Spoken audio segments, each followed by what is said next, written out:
Hey, what is up guys? It is your boy Speed here, and today I want to take a look at a professional TUSK game where he absolutely popped off. He went a few interesting items, maybe Falcon Blade, maybe not, guess you'll have to see, but I really want to show his rotations, how he makes moves on the map, especially considering he's laning with a Beastmaster, right? Beastmaster TUSK, while it's not a bad lane, you do have some kill potential, it doesn't necessarily thrive until later levels, so let's see what he does to enable his Beastmaster, create a lot of space, set up kills, and so on. So if you're excited for the video, it would really help if you guys could smash the like button, subscribe if you haven't already, and subscribe to the gameleap website if you haven't already as well. Top of that, I just want to let you know I'm making a lot of awesome content. In fact, I just made a motivational speech over on the gameleap website that I think you guys are going to really enjoy. So if you like getting hyped up for your matches and really just getting put in the right headspace to win solo queue, which I would argue is the most important thing to win solo queue, then go check out the gameleap website. Sign up right now down below. You're really missing out if you haven't. So in the laning stage, the first thing I want to discuss is kind of like the lowdown of how this lane will go. It's a Phoenix Wraith King against a Beastmaster TUSK. And typically, this is a really good rule of thumb, guys. Anytime you're in the off lane and you have a melee lane, you're typically going to want to drag the wave because most melee lanes in the safe lane can't do much. And that's for a couple of reasons. Number one, you're melee so you don't harass too well at level 1. But you're also so close to the tower that there's almost no way you can trade. They get extra armor, extra regen, and you might literally just walk under the tower. And so the key thing to do in melee matchups, and to get the wave into a place where you can trade, is to get the wave back to pull the wave. And so that's immediately what he's going to do.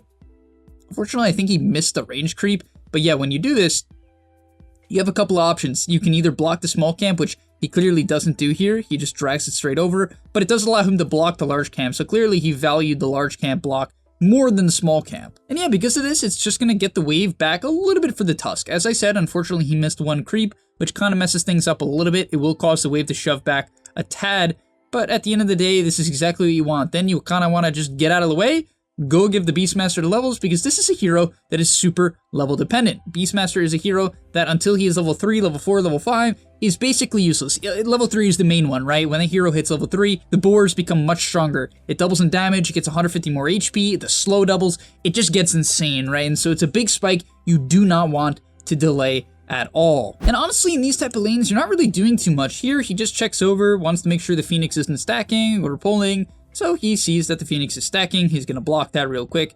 No big deal, picks up boots right away. I think he got first blood, yeah. So he does get a little bit of a golden flux, but either way, he would just kind of wait for these boots and continue to chill as they deny up the board. But yeah, you're not really doing too much. What's funny is, what would a lot of people do wrong here, guys? I want you to be very honest, because a lot of people are like, I play position 4 and I don't know why my offlaner is so inactive and they're not doing anything and we never go for kills at the same time. And well, maybe you're going for the kills at the wrong time in the lane. A lot of people have this bad misconception in their head that just because they're laning in the offlane and they have a quote-unquote offlaner who's supposed to be strong early on, that they just instantly win the lane. And what happens is they run through the creep wave. For instance, if TUSK was to run at Wraith King right now with tag team, you'd be like, oh, it's tag team.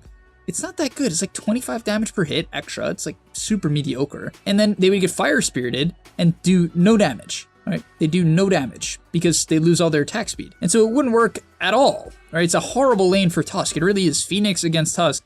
Even Wraith King against TUSK is quite bad. You can't do anything against the skeletons. And so he's just trying to protect the Beastmaster. He's just trying to make sure that the Beastmaster doesn't get gone on. And if he does, he can snowball away. But you can even see here, he does make an attempt onto the Wraith King and quickly backs off. Honestly, I don't even know why he went in here. I think it was just a straight up mistake. I really see there's no reason to go in. And I do believe that he even should have considered dragging the wave again or going for a side pull here. But as you can see, he just can't do much. And I know I'm saying the same thing again, but a lot of players overextend and do things when they can't. However, let's look at a kill here, okay? He is about to get a kill onto the Wraith King. And let's look at some of the things that we can kind of see that allows him to get this kill. So the first thing, and the main thing I'd like to say, is 2 boars at level 3. We talked about the spike, talked about how important it is, and now it's here. 2 boars at level 3. This is when your hero becomes quite unstoppable as Beastmaster. And that is probably the main thing that causes him to go in. So the second boar comes out and immediately he goes in, no hesitation. He understands how strong of a spike this actually is. And honestly, I would have even doubted going in a little bit here. It's kind of into the creep wave, it's kind of into the tower, but Phoenix also didn't have fire spirits. So this really is the best possible time for him to go in, and it's why he's such a dang good TUSK player. And immediately, a very nice transition here. Anytime you get a kill, what's going to happen? Typically, the wave's going to shove in. Why? Because you're casting spells that's going to shove the wave, and you're aggroing creeps, which also shoves the wave. So after you get a kill, 9 times out of 10, you want to try to pull the wave back. Otherwise, you won't be able to do anything after getting that kill. In fact, they'll come back to the lane, and you might just lose the lane. So he gets off that side pull. It's going to reset the wave, allow the Beastmaster to farm up some creeps, and he's going to head over towards the mid lane. Typically, as Tusk, you can kill Storm previous to his 6 pretty easily, and I would say with the Death Prophet, as well as level 3, it's definitely possible. You know, considering here, he has the opportunity to take either a second point in tag team, which doubles the damage, or a value point in shards to lock in the Storm. And so, what's the key to ganking mid, guys? What do you need to look for? You need to look to make sure that the Storm is walking in, that the Storm is looking at a creep. This is the #1 thing to any gank. They have to be distracted. If they're not distracted, it's not going to work. I also will say that I don't really understand his positioning fully. Typically, you're going to go to these trees right here. Maybe he's scared of a ward. He could potentially be scared of a ward that's sitting right here, which would make sense, because if you cross through here and there's a ward here, you will get spotted. So that is the only reasoning that I can understand, and that's probably what he's thinking here. Moving on ahead here, he's going to shift towards mid with the 6 spike of the Death Prophet. He understands, and really, with most Tusk games, you're going to end up going mid at some point or another, and it's for a very simple reason. Tusk doesn't like to play with offlaners if he doesn't feel like he can get kills. Now, could they kill the Wraith King? Yeah, potentially. Wraith King could take a point in ulti, and he has a chainmail, which makes it a little bit difficult. There's definitely potential there, though. However, I think he feels like there's more value in optimizing this level 6 spike with the Death Prophet to potentially get the mid tower. I've talked about this a lot in videos, but the mid tower does so many things. It gives you Roshan control, it allows you to smoke through really easily, get down deep vision, and just simply set up kills around the mid lane, which is so valuable. So let's take a look at his spellcasting.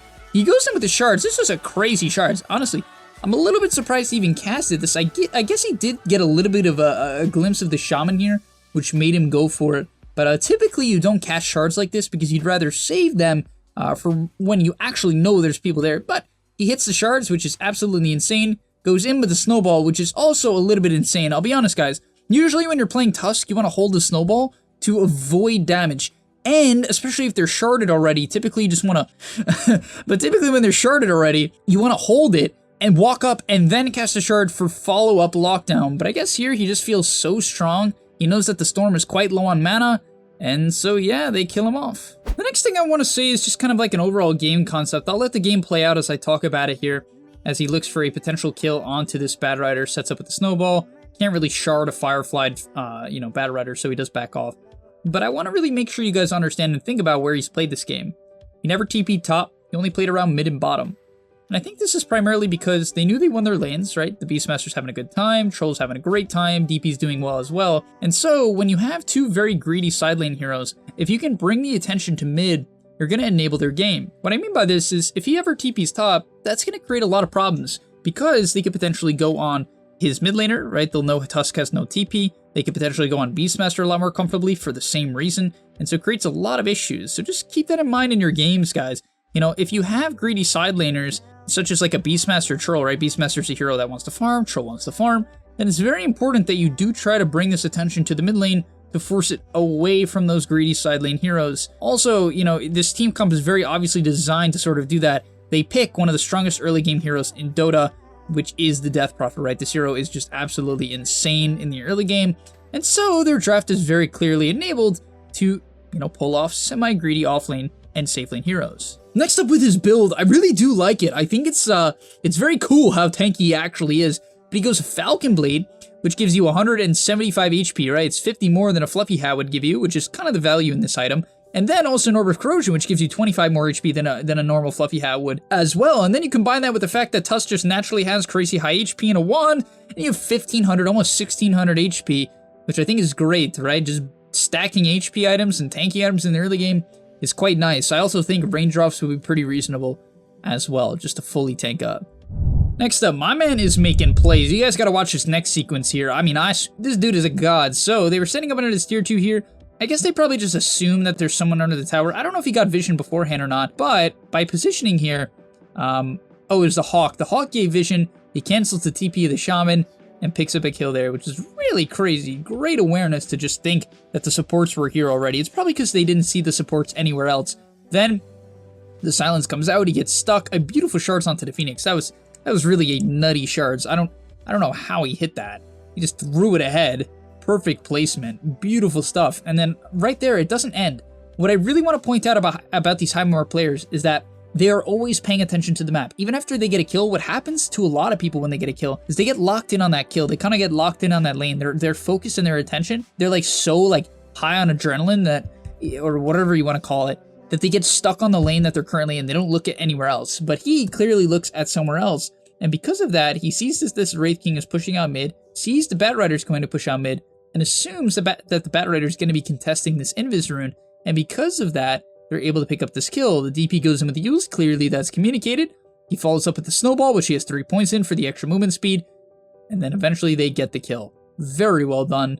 They're completely shutting down the map. And this game is quickly getting out of hand as they instantly transition into a Roshan play. This is pro Dota, ladies and gentlemen. Getting a bottom tier 2 after some nice pickoffs because of the vision and numbers advantage they had, as well as the net worth advantage. Transition into a mid kill because of a good read from the DP and the Tusk. Then immediately into the Roshan pit with the remainder of the Exorcism tag team, Beastmaster and Troll combo. Really good Roshan team. And yeah, it's just so high paced, really, really hard to compete with.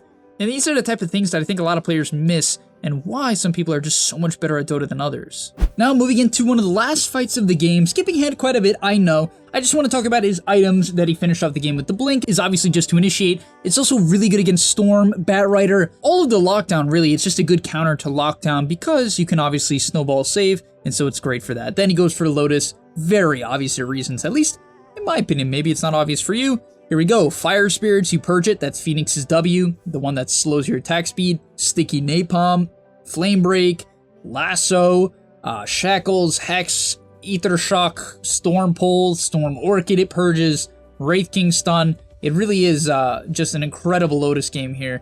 It's so good against especially these single target disablers like Shaman and Storm, so yeah, I really do love his itemization in this game. I think it's fantastic. And I really love how he plays his high ground fight, not forcing anything, not running into them, not creating any bad engagement, playing it slow, waiting things to work out. Now he Lotuses up the Troll. I think it was just to purge the Fire Spirit, but funny enough, it ends up reflecting Wraith King Stun as well, which is great because it is going to force the Wraith King BKB.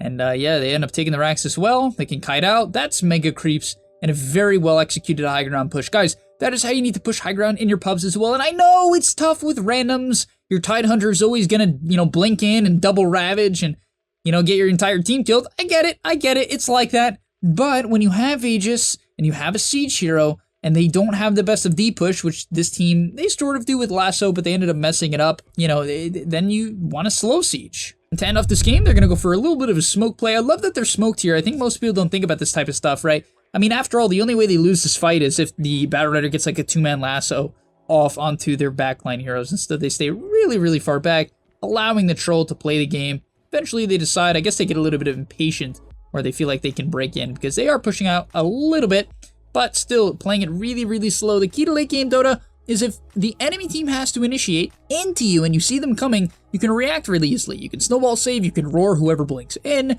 right? And you can just literally use them, link them. It's really hard for you to overextend. And so they go in here, it's a really nice lasso. It was well positioned where the enemy team couldn't respond too well, but at the end of the day, it's not enough.